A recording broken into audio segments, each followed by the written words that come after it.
¿Cómo está usted? Me da mucho gusto darle la bienvenida a nuestro programa. En México, uno de los grandes problemas de los que se habla y a los que la gente teme es el de la inseguridad, que está estrechísimamente vinculado con la corrupción. Y estrechamente vinculado con la corrupción está también la pobreza, está también la impunidad, está también la falta de crecimiento, está también la falta de desarrollo. Sobre ese tema y sobre todos los temas que se concatenan para incidir en la falta de desarrollo de nuestro país, hablaremos hoy en A Fondo. Acompáñenos.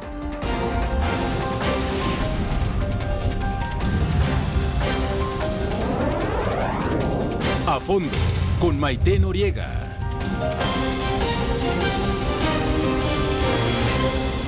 ¿Cómo está usted? Me da muchísimo gusto darle nuevamente la bienvenida a nuestro programa A Fondo, un programa en el que, gracias a la colaboración y la generosa participación de nuestros panelistas, tendremos la posibilidad de conocer más a fondo, precisamente de manera más intensa, cuál es la problemática que ha anclado a nuestro país en una falta de desarrollo y en un ahondamiento de las desigualdades y el crecimiento de la pobreza. En el primer tema, en el primer bloque, vamos a hablar de México, que se consolida como uno de los países más corruptos del mundo, lo cual no debe ser motivo de orgullo para nadie. En el bloque 2 seguiremos ahondando de todos, pero seguiremos hablando también de otro tema que va muy de la mano y que es el tema de la impunidad. También México es uno de los países que globalmente está considerado con los mayores índices de impunidad. Vamos a hablar de cómo la corrupción, la impunidad inciden en el aumento de la desigualdad y en el afianzamiento de la pobreza en nuestro país. Aunque pareciera mentira, la corrupción incide en la pobreza y en la desigualdad. Y al final pediremos a nuestros panelistas la posibilidad de conocer si existe alguna ruta que nos llevara a disminuir la gravedad de estos problemas o tal vez, lo que sería ideal, llegar a la solución de los mismos. Tengo el privilegio de contar hoy con la presencia de Edgar Valle. Él es socio director de Simo Consulting y coordinador de investigación del Índice Global de Impunidad. Bienvenido. Muchísimas gracias. Gracias, Maite. Justine Dupuy, coordinadora del Programa de Rendición de Cuentas y Combate a la Corrupción de Fundar México. Bienvenida, muchísimas gracias. Gracias, buenas noches. Mirel Miranda, integrante de Transparencia Mexicana. Bienvenida, muchas gracias. Gracias por la invitación. Y Diego Vázquez, gerente de investigación de Oxfam México. Gracias por la invitación. Hay algunos datos de los estudios que ustedes han presentado últimamente que a mí me llaman la atención y que nos hablan un poquito más de frente y más claramente de dónde estamos. México cayó 3 lugares más en el índice de percepción de corrupción 2018 y se ubica entre los países con problemas graves de gobernabilidad y menores niveles de ingreso y desarrollo humano. Lo colocan en el último lugar entre los miembros de la OCDE, entre los países más corruptos. Impunidad. Empeora en los índices de impunidad global y estatal. El índice de impunidad en México aumentó tanto en el ámbito global como el de los estados de la República. Ocupa el 4º lugar del índice global de impunidad. Hay estados con mayores índices de impunidad, de alguno de ellos hablaremos, por desgracia, hoy también. Vamos a hablar también de desigualdades. Se presentó un programa mundial, Oxfam, y hace un análisis en México, del cual nos hablará en este momento, en este programa, Diego Vázquez, en el que se habla que durante 2017 los magnates mexicanos Carlos Slim y Germán Larrea poseían el equivalente a la riqueza de 60 millones de mexicanos en el país. Para 2018, Carlos Slim rebasó de tal forma al señor Larrea en la lista de billonarios de Forbes que llegó a concentrar él solo la misma fortuna que la mitad más pobre de la población en México. Esto de acuerdo con datos de Oxfam. Y eso quiere decir que la riqueza aumentó, pero solamente de unas personas, nada más, la del país no. Bien, bienvenidos todos. Empecemos dando más datos. ¿Y qué nos hablan? ¿De qué nos hablan estos datos? Empezamos, Edgar Valle. Muchas gracias, Maite. Bueno, finalmente la situación que estamos viviendo es importante mencionar que no es algo que se gesta en los últimos meses o en los últimos años. Es un proceso institucional que no hemos logrado consolidar ciertos mecanismos de combate a la corrupción. En ese sentido hay dos narrativas que son muy importantes que es necesario distinguir.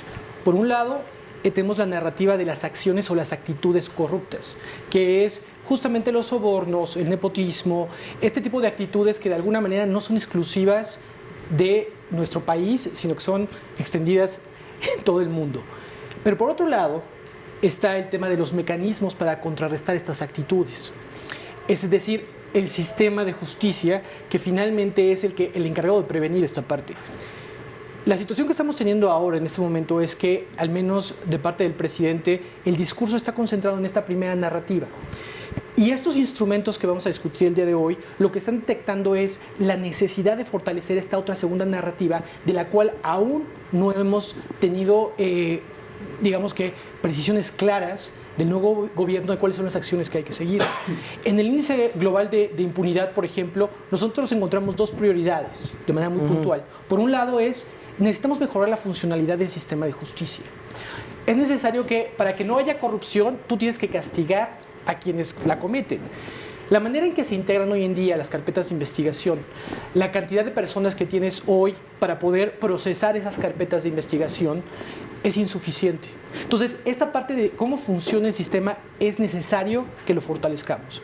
Y por otro lado, tiene que ver con la estructura misma del sistema. ¿Tenemos los jueces, por ejemplo, necesarios que debemos de tener? Un dato muy particular, ¿no? Croacia, que es uno de los mejores evaluados en términos de impunidad, o sea, el menos impune del mundo, tiene 24 jueces por cada 100.000 habitantes. En México tenemos 2 por cada 100.000 habitantes. Cuando hablamos de rezago judicial, entendemos claramente qué es lo que está pasando en esta situación. Entonces, esto evidentemente, esta falta de funcionamiento claro del sistema, esta falta de encontrar castigos, impacta en la población. Y con esto les dejo un dato para pasar. En 2011 nosotros hacíamos la pregunta a la gente: cuando usted está en lo correcto, ¿usted estaría dispuesto a actuar en contra de lo establecido de la ley o no? En 2011, 34% nos decían que casi siempre estaba de acuerdo con eso. En junio de 2017, el año pasado, repetimos la misma pregunta y ahora tenemos que 47% de las personas dicen que casi siempre estarían de ir a hacer algo, si ellos creen que tienen la razón, en contra de la ley. Entonces, esto te habla de que sí hay un desgaste frente a la población que evidentemente genera que prolifere la corrupción. De acuerdo. Y Justin. Sí, otro dato es que 9 mexicanos de cada 10 consideran que los actos de corrupción son muy frecuentes. Eso es un dato de la Encuesta Nacional de Calidad de Impacto Gubernamental, ¿no?, del INEGI. También en términos de impunidad, los datos son muy aterrador. En 2016, 94% de los delitos, ¿no?, o no son denunciados o no se investigan, 94%, ¿no? Entonces, en términos de corrupción e impunidad, realmente creo que se acaba de terminar un sexenio que ha sido marcado por los casos de corrupción y va a ser recordado de esta manera. Entonces, de esto venimos, ¿no?, también. En efecto, es algo que se enmarca, no es nuevo, no sale de un día para el otro y en efecto en los últimos 6 años, creo que Mariel seguramente nos va a explicar mucho más, pero el índice de percepción de la corrupción, México cada vez ha caído en los últimos 6 años, ¿no? Porque la gente, pues estos casos que han salido, ¿no?, la Casa Blanca, Odebrecht, que también eso es interesante porque nos muestra cómo la corrupción está cambiando también a nivel nivel regional, son redes regionales, ¿no? Que tienen un impacto muy fuerte. Entonces, esto me parece importante poner en la mesa que, pues sí, los mexicanos saben que la corrupción hoy en día es muy frecuente, es estructural, es sistémica, y además hay mucha impunidad, ¿no? ¿Por qué la gente es corrupta? Pues porque puede, puede. Porque tiene permiso. Mariel, perdón. Está bien. Pues sí, coincido totalmente y me gustaría abordar 3 temas. El primero es que justo respecto a la opinión pública hay claramente una demanda de abordar el problema de la corrupción y tratar de resolverlo. Tan solo, por ejemplo, en 2017 ya más de la mitad de la población lo consideraban uno de los principales problemas, casi a la par de seguridad y violencia, que sabemos que en esos índices tampoco nos ha ido bien en los últimos años. Y pues sí, particularmente en el índice de percepción de la corrupción de 2018, que sería la medida con la cual empezaría el nuevo gobierno, pues la medición de qué tan eficaces y eficientes son las medidas que va tomando con la corrupción, pues nos va bastante mal. Tenemos un descalabro de 3 lugares respecto al año anterior. Estamos justamente al final de la tabla de la OCDE, al final de la tabla del G20, básicamente a la par de países que han enfrentado crisis democráticas, crisis de violencia. Lo que a nosotros nos parece relevante, y un poco en eso coincido con Edgar, es que consideramos que uno de los problemas en México es que no hemos podido abordar el ciclo anticorrupción como debe ser. ¿A qué me refiero? El ciclo anticorrupción va desde la prevención, sanción, investigación. Es decir, en México gran parte de las actividades y de las acciones que se hacen en términos de la lucha anticorrupción se dan en materia de prevención. Tenemos la 3 de 3, tenemos algunos otros mecanismos que no han acabado de ser eficientes porque eso no deriva en que se investiguen casos de corrupción, en que se sancionen casos de corrupción, en que se recuperen activos de corrupción. No sé, por ejemplo, en el caso de Javier Duarte, ahorita tenemos más o menos 40 millones de pesos perdidos. Eso tiene que ver con que aquellas personas que deciden incurrir en actos de corrupción saben que no hay una penalización para sus acciones, también que las redes políticas que los protegen no se tocan y más bien estamos en una política de ir por los peces gordos, y también que aquellos recursos que se llevaron pues no necesariamente los devuelven y eso no vuelve a las arcas del Estado. Y bueno, ya por último, en la impunidad, justamente en el índice global de impunidad, pues México tiene datos bastante graves. De hecho, me parece que Venezuela y Perú en 2017 tenían resultados un poquito más alentadores de los de México, aunque no tanto. Y pues eso, ese es el escenario. Ya estaremos discutiendo cómo eso acaba impactando en las cifras de pobreza y desigualdad, pero pues esos son los datos que traemos nosotros. Ese es tu tema, Di. Sí, claro. Yo quisiera retomar una cosa que mencionaba al inicio Javier, muy importante, que esto no es una cosa nueva, esto es un proceso que lleva décadas de debilitamiento institucional. Y esta debilidad de las instituciones mexicanas tiene que ver, y yo creo que durante el sexenio pasado fue cuando se agudizó, en una falta de legitimidad, digamos, del Estado mexicano y de las decisiones del Estado mexicano frente a los ciudadanos, ¿no? Y esto se ve particularmente en las cifras de cuando les hacen esta pregunta si podrían o quisieran romper la ley para hacer lo que ellos consideran correcto. Se habla de una digamos, disociación entre justicia y el Estado de Derecho, ¿no? Y que es uno de los grandes retos institucionales que tiene México por delante, ¿no? Ahora, yendo un poco más a la parte de desarrollo, esta falta de corrupción, normalmente cuando se habla de corrupción pensamos en estos escándalos como Casablanca o Odebrecht, ¿no? Cuestiones más de seguridad pública como impunidad, ¿no? El sistema de justicia, pero también hay que ver que no solo México está muy bajo, digamos, en los indicadores de la OCDE en materia digamos, de transparencia y corrupción, sino también en materia, por ejemplo, de debilidad fiscal, por ejemplo, de recaudación de impuestos, que tiene que ver con este problema, ¿no? Si hay una percepción en la ciudadanía de que los recursos se están malgastando, de que hay graves daños al erario público, como lo monitoreamos en uno de nuestros informes, ¿no? Que hay un daño, en el 2016 un potencial daño a la hacienda pública de 95,000 millones de pesos. Entonces eso cómo genera los incentivos para que la ciudadanía realmente vea los impuestos como un mecanismo para financiar digamos, el gasto público y bienes públicos. México recauda alrededor del 16% en impuestos no petroleros, que es la cifra más baja en comparación a la OCDE, ¿no? Entonces, estos problemas de Estado de Derecho y de impunidad y de falta de instituciones sólidas tiene todo que ver también con los problemas de desarrollo que México enfrenta, y hasta que no se combata la corrupción no vamos a poder, por un lado, recaudar más impuestos para el desarrollo y por otro lado usar más eficientemente lo que el gobierno, mexicano ya recauda, ¿no? Bien, la corrupción se alienta, se fomenta con la impunidad. Me gustaría que en el siguiente apartado del programa habláramos de qué más o qué otros efectos tiene precisamente la corrupción y qué otros efectos tiene la impunidad sobre la conducta de las personas, sobre el quehacer del gobierno y sobre la conformación de sociedades que tienen aversión a la legalidad o van adquiriendo una aversión a la legalidad. Regresamos, estamos en A Fondo. México, de mal en peor en impunidad. Lo que pasa es que nunca hemos estado bien en impunidad, ¿no? En combate a la impunidad o en control de impunidad. Yo no sé hace cuántas décadas México tuvo buenos registros en este manejo. Yo no tengo ningún dato como para poder decir en qué momento estuvimos bien. Lo cierto es que sí, efectivamente, el tema de impunidad ha sido una como de las dolores de cabeza del sistema político mexicano y el sistema de justicia mexicano desde su origen.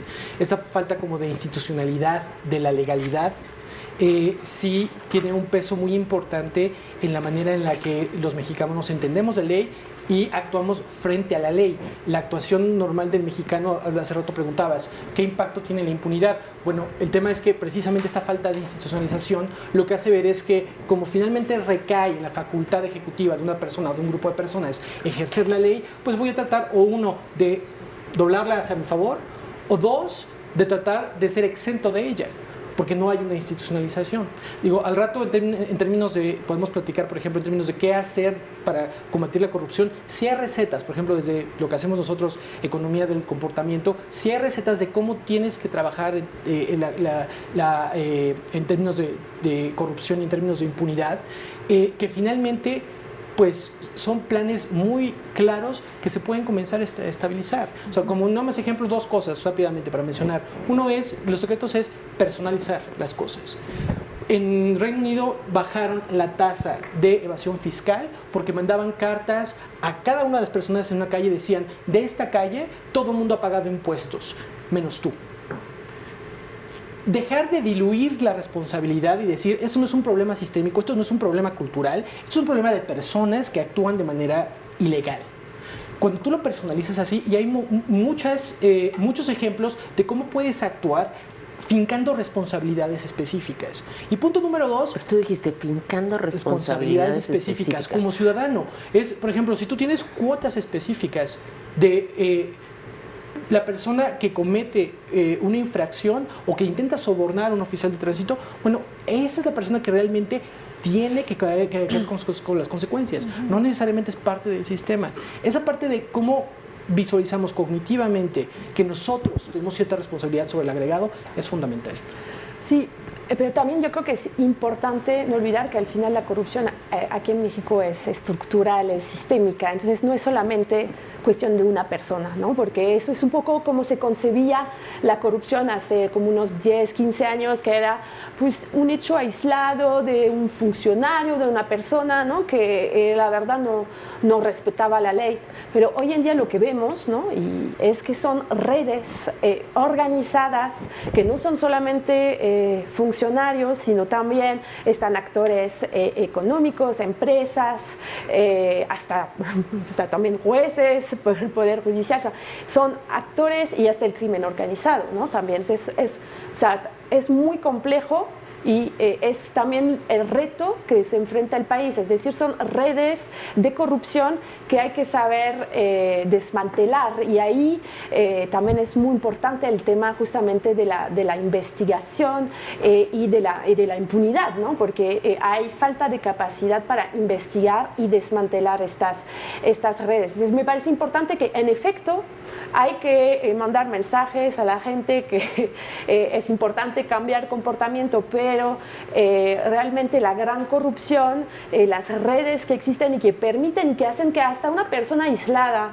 que quiere cambiar las cosas, pues va a ser bien difícil que pueda estar combatiendo o tratar de cambiar las cosas. Entonces eso es el reto mayor que se enfrenta el país, realmente una corrupción estructural, y le decía, el caso de Brecht creo que mostró como en la región al final son redes hasta regionales, y en México es muy interesante que siga investigándose el tema y todavía no tenemos ningún tipo de resultado, a diferencia de las más de, creo que son una docena de países en la región donde el caso de Brecht sí hubo consecuencias, ¿no? Y hubo... Sí, aquí seguiremos investigando.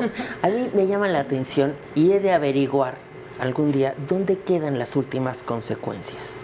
Porque dicen, llegaremos al sur, y nadie llega. Debe ser un lugar muy lejano, muy recóndito. A mí me gustaría que habláramos más sobre la impunidad.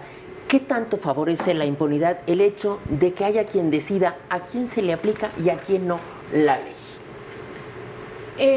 Pues sí, mira, por ejemplo, en el caso de México, apenas el 2.9% de las acciones penales que se establecen por acusaciones por corrupción acaban en alguna pena. El resto o no concluye la investigación, o no hay una sentencia clara y demás.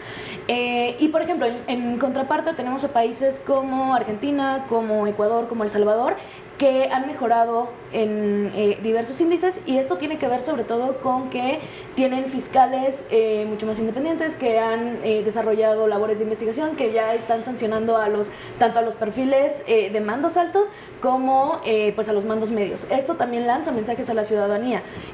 Creo que en este sentido coincido mucho con Justin en que se trata de abordar el tema por dos vías: saber que se tiene que sistematizar el combate y el control de la corrupción, y también que se tienen que lanzar mensajes a la ciudadanía, no nada más para que no cometan delitos, o no solo para que no entren en estas cifras, sino sobre todo para que se vuelvan vigilantes también de sus instituciones y de sus gobernantes. A mí me preocupa el hecho del que no se habla mucho, y es que la impunidad también rompe el tejido social y ahonda las desigualdades, sobre todo en regiones muy específicas. Sí, nosotros hace aproximadamente 6 meses publicamos con la revista Chilango un número en donde que le llamamos Rostros de la Desigualdad, en donde hicimos una investigación sobre la desigualdad urbana en la Ciudad de México. Y uno de los hallazgos más importantes era que sí hay, al menos para Ciudad de México, un patrón muy claro entre marginación y desigualdad con falta de acceso a la justicia. Nosotros fuimos a hacer reportajes a unas de las colonias, en las delegaciones con mayores niveles de pobreza y marginación en la ciudad, pero también en el país. Y lo que encontramos es que, aunado a la falta de, digamos, servicios públicos, hay todo un sistema muy complejo de falta de servicios públicos, un abandono, de hecho, completo del Estado. Pero el abandono del Estado no nada más se da en la parte del gasto o en la parte de los servicios, se da también en la parte de la aplicación de la ley y del acceso a la justicia. Los más pobres en el país, no es lo mismo enfrentar la corrupción y la impunidad viviendo por debajo de la línea de pobreza, sí, que siendo uno de estos millonarios, ¿no?, que concentran la mayor parte de la riqueza en el país, ¿no? Entonces, sí hay que darle, yo creo, un enfoque social al tema, considerando que los que menos tienen acceso a la justicia son las personas, digamos, que también son más marginadas económica y socialmente, ¿no? Y ello tiene consecuencias, como mencionas, de una ruptura completa del tejido social y zonas en donde prácticamente el tejido social está roto, ¿no? Entonces se hace un problema muy complejo que requiere, de hecho, una intervención integral, en donde los gobiernos pueden tener una intervención no solo de programas sociales, por ejemplo, sino de programas sociales y de acceso a la justicia y de mayor policías, con una estrategia de derechos humanos que pueda solucionar esta falta de tejido social, ¿no? Entonces creo que enfrentamos un reto bastante complicado, ¿no? Ahora, la impunidad, es que además a mí me llama la atención porque la impunidad en nuestro país también se da por decreto. Eso me preocupa porque son señales que se mandan y que atentan contra lo que comentaba Edgar Valle, y es contra la institucionalidad de la legalidad, ¿no? O sea, ya no vamos a castigar a los malos, los vamos a perdonar a los malos, cuando no existe la facultad del Ejecutivo de perdonar a los delincuentes. No existe esa facultad dentro de la ley orgánica. Y estas son señales que se están mandando. ¿De qué manera incide? A mí me gustaría ahondar un poquito sobre esto, porque pareciera que no pasa nada, pero pasa mucho. Sí, totalmente. Al inicio del programa, Edgar mencionaba que la actual administración está intentando abordar el tema de corrupción. Lo que nosotros creemos es que el tema es todavía más complejo, porque no es que esté abordando per se el tema de corrupción, sino está resignificando completamente lo que significa la lucha anticorrupción. Ya en este momento la lucha anticorrupción se trata de acciones que se mandan desde el Ejecutivo de una sola persona, pero ya no de la lucha sistémica ni del armado de todo un entramado institucional que se necesita para combatirla. Eso, desde nuestra perspectiva, es probablemente una de las peores señales en cuanto al tema de control de la corrupción y combate a la impunidad. Y justamente creo que en este tenor lo importante es la construcción de institucionalidad que se está haciendo desde hace varios años, y que hay la importancia de fortalecerla, ¿no? Porque justamente solamente así se va a poder controlar la corrupción. Entonces, este hartazgo de la gente, porque sí, la corrupción mata, ¿no? La corrupción al final, el impacto que tiene es que hay una escuela que no se va a construir, es lo que estábamos comentando, un hospital que se construye pero que no se puede operar, medicamentos que no llegan a la gente. Es así, parece que cuando estamos hablando de corrupción estamos... Matan, ¿no? Exacto, pero sí hay un impacto sobre la gente, y este hartazgo es el que permitió que en 2015-2016 se empezó a construir el Sistema Nacional Anticorrupción para fortalecer las instituciones justamente que combaten la corrupción. Y en el corazón de este sistema está también justamente la construcción de un poder judicial, de una fiscalía que sea profesional y que sea autónoma, y en eso estamos. O sea, este año va a ser un año muy importante donde se va a tener que hacer un plan de transición para que la fiscalía ya se llama fiscalía, ya por fin se terminó la procuraduría, entonces ya esta fiscalía se construya y realmente pueda ser profesional y autónoma para trabajar.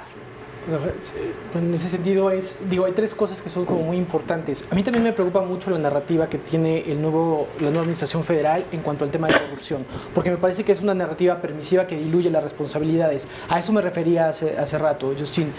Finalmente esa narrativa es un tema de valores, es una crisis de valores, hay que trabajar en esa parte, la gente ya va a ser honesta y se va a comportar de manera correcta. Eso no soluciona la corrupción, y es diluir un esfuerzo que muchas organizaciones hemos estado haciendo en torno a clarificar cuáles son los puntos estructurales e institucionales en los cuales el gobierno tiene una responsabilidad directa para trabajar. Entonces, esta dilución a mí también me preocupa. Por eso yo hablaba de sí establecer como casos ejemplares. Yo recuerdo mucho el caso de un municipio en Marsella al cual metieron a la cárcel porque le faltaban en sus cuentas 15,000 euros. Estamos hablando de 15,000, son 300,000 pesos. Y le faltaban en las cuentas. Y lo metieron a la cárcel. Ese tipo de castigos ejemplares, de mostrar, ¿sabes qué? El sistema sí funciona y sí pasan cosas, es una señal fundamental para otros cuerpos, ¿no? del gobierno y para los mismos ciudadanos. Necesitamos eso. El caso de Odebrecht es una cosa que no puedo concebir, de verdad. No. Y hay otros casos. No se puede concebir. O sea, la gente voltea a ver a México con el caso de Odebrecht y no entienden ¿por qué no pasa nada? Cuando además ya se sabe, ya hay filtraciones, ya hay declaraciones, ya se sabe qué pasó, quién recibió dinero, quién no, y no pasa nada. Claro, claro. Y el tercer punto nada más es este tema de la parte social, que de hecho por ahí es el camino. O sea, lo que nosotros hemos hecho con el índice de impunidad global es todo el tiempo demostrar que hay una correlación entre desigualdad e impunidad. Y esa correlación prevalece en el índice de impunidad global, no para todos los países, y prevalece para los estados de la República. Y hemos mostrado que esa correlación es patente. ¿Qué es lo que tendrías que hacer? Si hay mecanismos de hacerlo. Finalmente, el tema de impartición de justicia tiene que ver con un tema de recursos y de estructura. Lo que tienes que hacer es focalizar, generar polígonos, como se han hecho en otros casos, para otro tipo de programas, de otro tipo de acciones, ¿no? de mejora de las condiciones de vida. Es lo mismo que tienes que generar polígonos de impunidad, en los cuales dotes de mayores estructuras y de mayores recursos. Sí hay forma de hacerlo. Diluir el discurso me parece que es un riesgo que te va a permitir no hacer nada. Bien, vamos a pasar a la siguiente etapa del programa. Vamos a hablar de la desigualdad y de cómo todos los asuntos de los que hemos hablado contribuyen a la desigualdad. Me gustaría abrir con algunos datos de cuáles son los países, que nos des un dato de los 5 países con menor impunidad y cuál es su relación con la riqueza, con el bienestar, a ver si existe esa relación y a qué le estamos tirando si seguimos por este camino. Continuamos, esto es A Fondo, acompáñenos. Bien, aumenta la brecha de la desigualdad. Le dimos un dato que a mí me parece que es terrorífico. Una sola persona en nuestro país tiene la riqueza, tiene una fortuna que equivale a la riqueza de la mitad más pobre de la población en México. Esto en cualquier país sería un escándalo. En México es una simple anécdota. Vamos a hablar de cuáles son los países con menor índice de impunidad y cuál es su relación con el bienestar, con la riqueza, con la legalidad, a ver si hay alguna relación. Claro. Bueno, evidentemente la relación es directa, ¿no? El país, ¿no?, el que se ha mantenido desde la primera edición de 2015 menos impune es Croacia. Y todo el mundo diría, bueno, ¿por qué Croacia? Croacia, y en el quinto está Bosnia. ¿Por qué? Porque finalmente son países que tuvieron un proceso de reconstrucción de su sistema judicial y de su sistema penal con muchos recursos de parte de la Unión Europea. Entonces, Croacia, lo que encontramos es que finalmente tuvo una reconstrucción en donde la policía además estuvo involucrada en todo ese proceso, también fortaleciendo los cuerpos policíacos, y eso logró muy buenos resultados. Los siguientes, digamos, que son los que yo siempre les llamo los sospechosos comunes, los que siempre están, que son Suecia, Dinamarca, Noruega, ¿no? Y bueno, el quinto es Bosnia, ¿no? Que eso evidentemente sabemos el nivel de calidad de vida, el nivel de índice de desigualdad, ¿no? Un sueco promedio paga alrededor de 67% de impuestos del total de su ingreso anual. Eso evidentemente tiene además, él tiene capacidades además de decidir en dónde aloja cierta parte de esos impuestos, en qué áreas específicas de acción gubernamental los va a alojar. Es un sistema evidentemente mucho más desarrollado, pero que genera un compromiso entre ciudadanía y acciones ejecutivas de parte del gobierno. Entonces, pues evidentemente la relación me parece que es clara. Más allá de estos dos casos de Croacia y de Bosnia, pues evidentemente hay una correlación directa entre desarrollo, bienestar, desigualdad. Sí, sí. Como bien mencionabas, digamos, estos países nórdicos tienen uno de los, no nada más de los niveles de desarrollo más grandes, sino de los coeficientes de Gini más bajos, que es el coeficiente Gini, es lo que normalmente mide la desigualdad. Ahora, yo regresando a México, quisiera decir que, como bien mencionabas, no son los procesos de concentración económica y cómo esto debilita las instituciones no son fenómenos ajenos. Lo que generalmente señalamos cuando hay, digamos, este tipo de concentración económica son lo que consideramos procesos de captura política. Y la captura política se da cuando tienes una acumulación de riqueza tan grande. Lo que tienes es que las élites económicas se transforman en élites políticas. Es decir, juntan los suficientes recursos como para poder incidir en las decisiones del Estado. Además de que hay todo un tema de, digamos, de gobernanza democrática, de qué tan democrático es un país en donde hay tanta gente que tiene los recursos para mover tantas cosas, ¿no? Digamos, a su beneficio. Esto tiene también un impacto en materia de privilegios fiscales y de una, digamos, poder de veto para ciertas políticas regulatorias, ¿no? Entonces, digamos, como lo mencionaba en el apartado anterior de la conversación, la corrupción no nos afecta igual a todos, ¿no? O sea, de alguna manera, estas élites económicas pueden navegar a través del sistema porque tienen los recursos para pagar abogados, para poder hacer que el Estado de Derecho, digamos, funcione para ellos, ¿no? Mientras que la gran mayoría de los mexicanos, digamos, no tiene respuesta por parte del sistema de justicia. Y solo quisiera cerrar mi participación en este bloque con un dato de uno de nuestros estudios que hemos hecho en el colectivo Fuiste Tú, con información de la Auditoría Superior de la Federación. En los últimos años, del dinero, digamos, que se ha auditado, que es por la auditoría, que es dinero federalizado, aproximadamente 60% de estos recursos se pierden en 3 rubros que son fundamentales para disminuir la desigualdad: programas de desarrollo social, programas de salud y programas de educación, que lo que implica son programas de apoyos a la gente en situación de pobreza que no llegan a los beneficiarios finales, escuelas y hospitales que se construye y se inaugura, ¿no? Y hay todo un evento político en donde participa el gobernador o el gobierno federal, se inauguran y son elefantes blancos que luego no cuentan ni con el personal, ni con las medicinas, ni con nada, ¿no? Sí, es que también me parece importante poner en la mesa que estos países donde hay menos impunidad, menos corrupción, también son países donde funciona los contrapesos, ¿no? Y aquí, por ejemplo, también es comprobado donde hay mayor libertad de expresión, hay menos corrupción. Y en el país, en México, pues las cifras, ¿no?, en términos de libertad de expresión son preocupantes. Desde 2000 yo creo que son más de 120 comunicadores que se han sido asesinados. Exacto, y van 2 de este nuevo gobierno. Entonces vemos que también son temas muy importantes para el combate a la corrupción, y habría que fortalecer la libertad de expresión para que realmente los periodistas puedan mejorar su trabajo. Por ejemplo, el tema de la estafa maestra pues salió gracias a investigaciones de periodistas. Entonces, si no tenemos esto y si no fortalecemos esto, o sea, ¿cómo vamos a justamente poder documentar, poder sacar a la luz pública estos temas de corrupción? Entonces, también fortalecer el contexto, fortalecer la libertad de expresión, la transparencia, el acceso a la información, son temas muy importantes que permiten que exista más vigilancia ciudadana. Por ejemplo, los temas que han pasado estos últimos semanas sobre las declaraciones patrimoniales que se han cuestionado, ¿no?, por qué habían puesto o no olvidado poner un departamento, pues al final creo que son ejercicios a los cuales las y los mexicanos nos deberíamos de acostumbrar, de vigilancia ciudadana, ¿no?, de estar oye, pues ya pusiste tu declaración patrimonial, la fui a revisar y pues faltan cosas, y así debería de ser las cosas, y ahí estamos sí en un ejercicio al final de vigilancia ciudadana.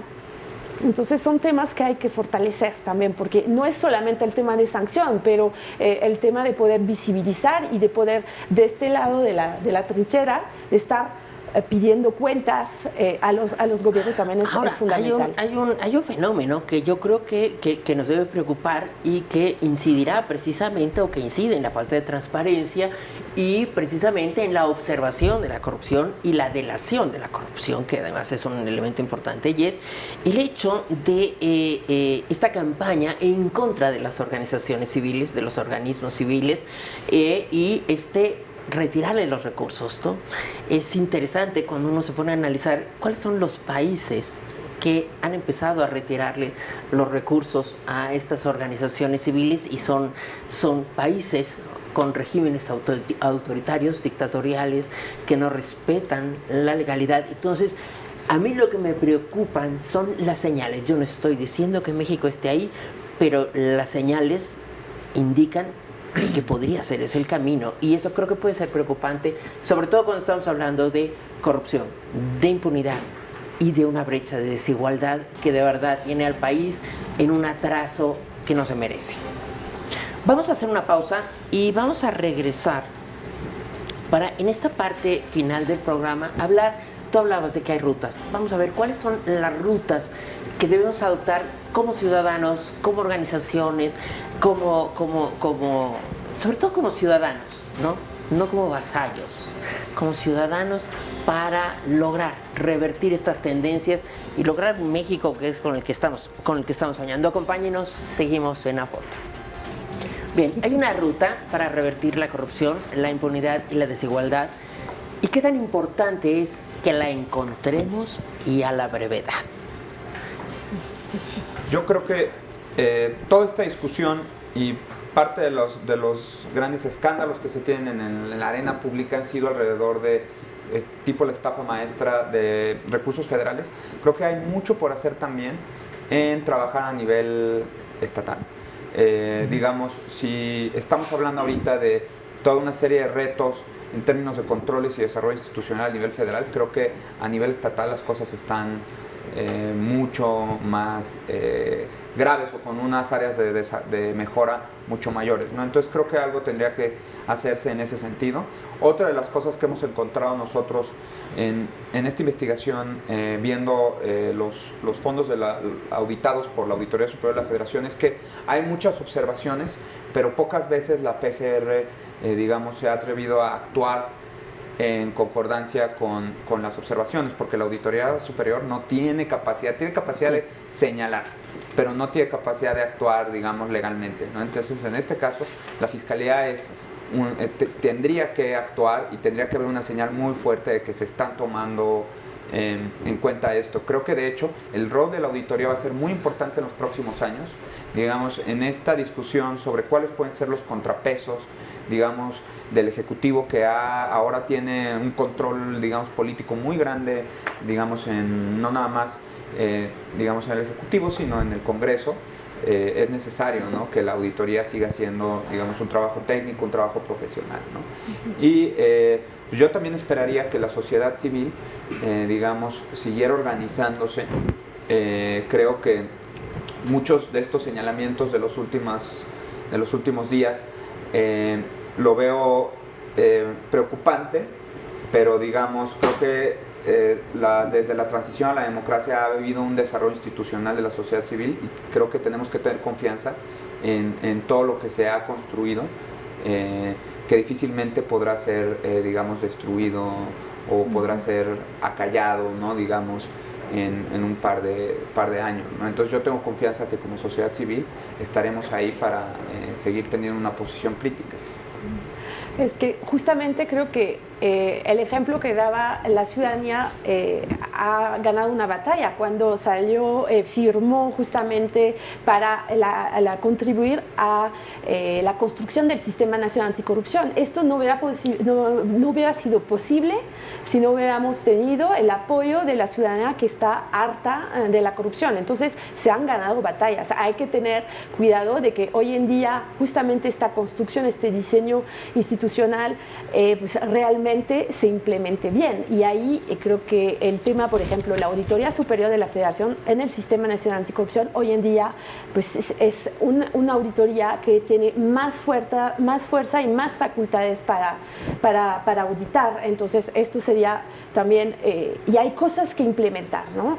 Pero, por ejemplo, un dato interesante sobre la auditoría es que de 2014 a 2017 pudo presentar más de 700 denuncias, ¿no? Porque cuando encuentra irregularidades que pueden ser constituidas de un delito, puede presentar denuncias a la Procuraduría General de la Federación. Presentó 700 y solamente se han resuelto 30, ¿no? Entonces estamos hablando de 4%.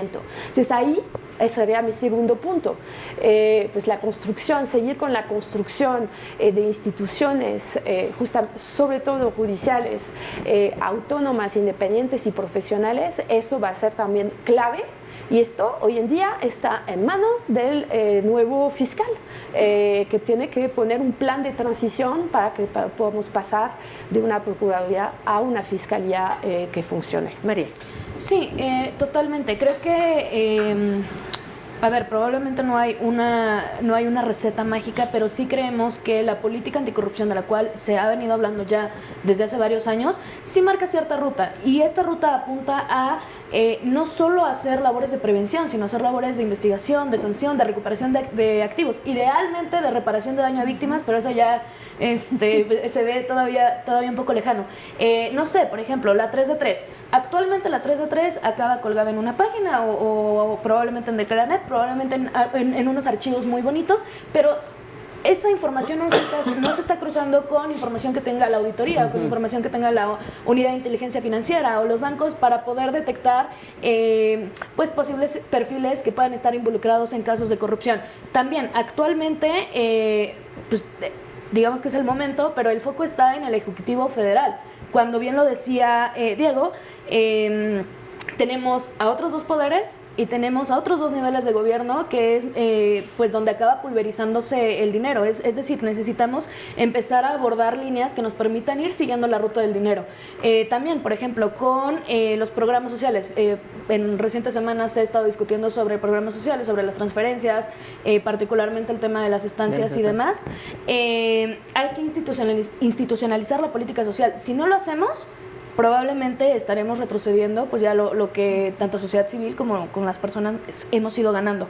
Y particularmente, ¿qué hacen en el tema de los ciudadanos? Creo que, y de sociedad civil organizada, literal, creo que es seguir organizados, pero también entender el momento en el que estamos en el momento de un cambio de narrativa, que estamos en el momento de sacar la conversación del círculo rojo y empezar a tener un diálogo con la ciudadanía. Creo que ese es el momento y debemos tomarlo.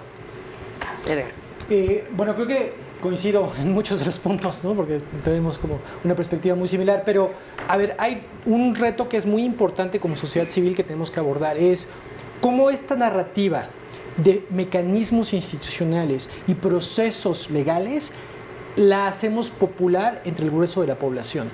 Eso como sociedad civil es algo que es muy difícil, pero que nos toca hacer, porque finalmente es poner el dedo en la dirección correcta. ¿Cómo entrar con los estados? Yo también creo que el tema que es imperante, además de traer, yo también creo que finalmente la unidad de inteligencia financiera para analizar casos de corrupción política, sobre todo, ¿no? En primera instancia, que no sea, ¿no? Para el empresario, porque justamente son las redes de las que hablaba Justin. La parte más importante es cómo entramos a los estados. Y ahí creo que tiene que haber un programa de transparencia y de acción prioritaria de parte del Sistema Nacional de Anticorrupción, de poner prioridades de qué parte de la estructura de justicia voy a trabajar y voy a ayudar a fortalecer desde la corrupción con cada uno de los estados y poner prioridades para ir teniendo pasos paulatinos que se vayan avanzando. Esa va a ser la única forma en la que vamos a empezar a lograr cambios paulatinos si estamos hablando de 10 años, o sea, 15 años, o sea, no es algo inmediato, pero va a ser la única forma en la que se va a poder hacer. 10 años si empezamos hoy, sí, de preferencia. Si empezamos ahora. Así es. Yo creo que lo interesante de todo es que sepamos que hay datos, que sepamos que existe una realidad que no podemos transformar si no la conocemos, si no la aterrizamos, si no la interiorizamos y si no tenemos claro hacia dónde queremos ir después de analizar los problemas en los que incide cada uno de los factores que tanto lastiman a nuestra sociedad. Cuando hablamos de corrupción creemos que son unos cuantos políticos que se hacen ricos. Hoy hemos descubierto, y seguramente en una aproximación, que los pueblos se hacen más pobres, que se ahondan las desigualdades, que se fragmenta el tejido social, que incide en un problema de legalidad de la sociedad. Entonces sí hay que trabajar esto, no es nada más acabar con los políticos corruptos, es acabar con todo un sistema, porque es la mejor manera de hacer crecer a nuestro país. Yo quiero agradecer a Edgar Valle, a Justin Dupuy, a Mariel Miranda y a Diego Vázquez el que hayan asistido hoy con nosotros. Agradecer a las instituciones para las cuales trabajan, el esfuerzo que hacen por darnos datos y cifras para conocer la radiografía de nuestro país y pedirles que no quiten el dedo del renglón. Gracias a usted también por la generosidad de su audiencia. Esta es una radiografía de México. La conclusión la tiene usted. Hasta otro día.